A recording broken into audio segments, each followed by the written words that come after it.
Bonjour et bienvenue à Lumière de la Parole, ici par Dominique. Ça me fait plaisir de vous retrouver. Vous êtes de plus en plus nombreux à nous suivre, alors merci d'être là.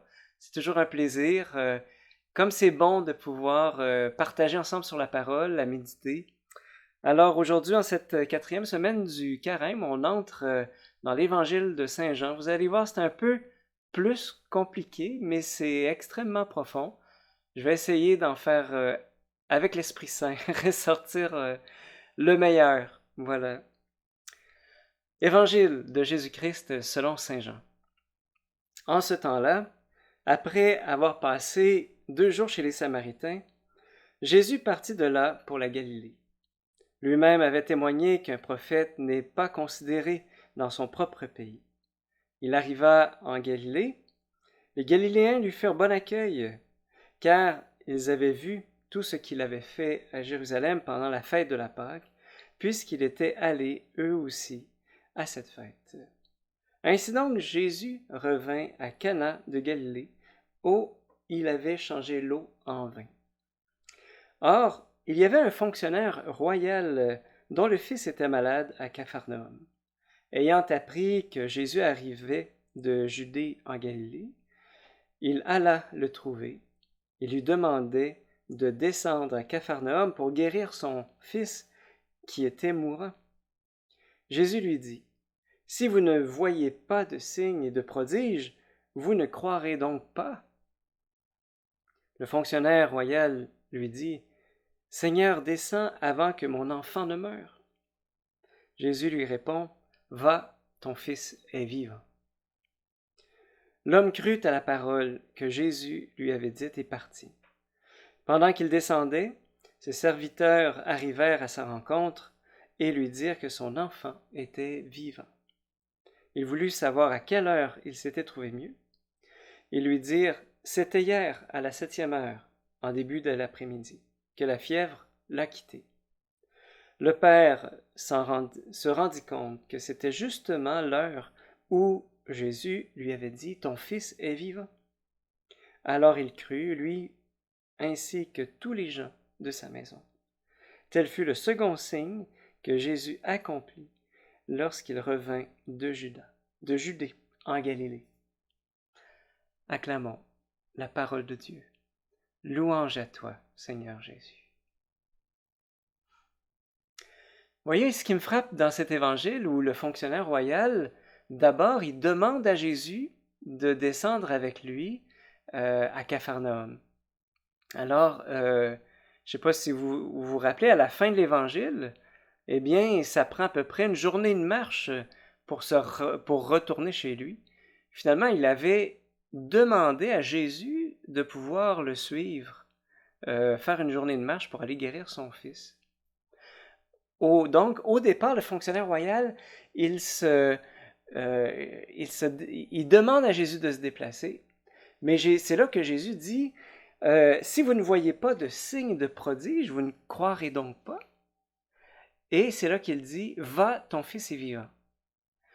Là, le fonctionnaire royal, il a un choix entre je crois à ce que Jésus me dit puis je pars, ou bien cet homme-là, il veut se débarrasser de moi. Il veut pas faire une journée de marche, puis c'est quelque chose, tout ce qui a pu se passer dans la tête du gars.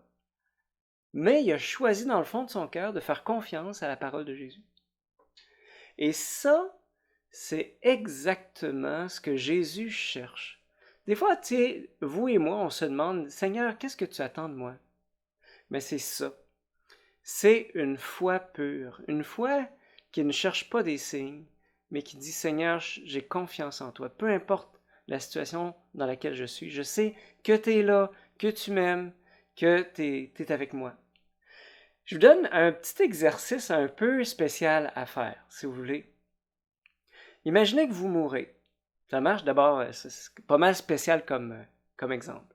Imaginez que vous mourrez, mais que par une permission de Dieu, vous pouvez retourner vers la personne que vous aimez le plus au monde.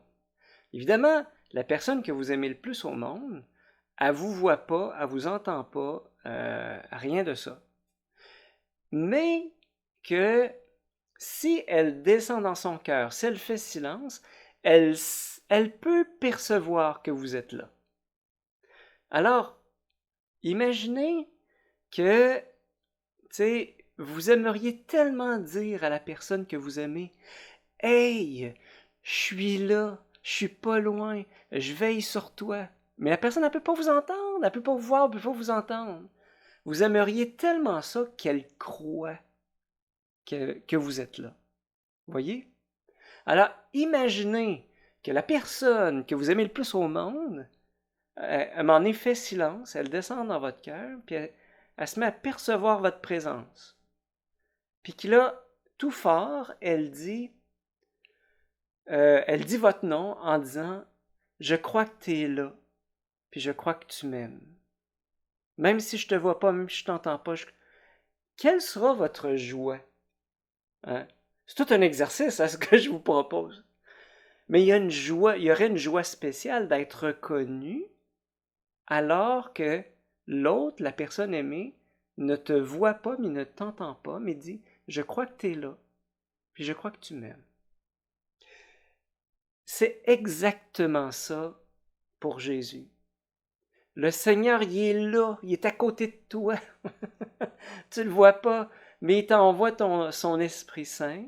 Si tu descends dans ton cœur, si tu fais silence, voilà, il est là. Ben, c'est ça que Jésus aime dans notre cœur, c'est cette foi, cette confiance que l'on met en lui. Et Jésus est fidèle à lui-même. Je pense il t'a donné à toi comme à moi beaucoup de signes de sa présence. Et maintenant, c'est ce qu'il souhaite de chacune de nous. C'est cette relation simple à percer la muraille invisible, c'est pour lui dire, Seigneur, je crois que tu es là, je crois que tu m'aimes, que tu veilles sur moi. Demandons la grâce en ce carême d'une foi renouvelée en sa présence. Je demande au Seigneur de vous bénir, lui qui est Père, Fils et Saint-Esprit. Amen.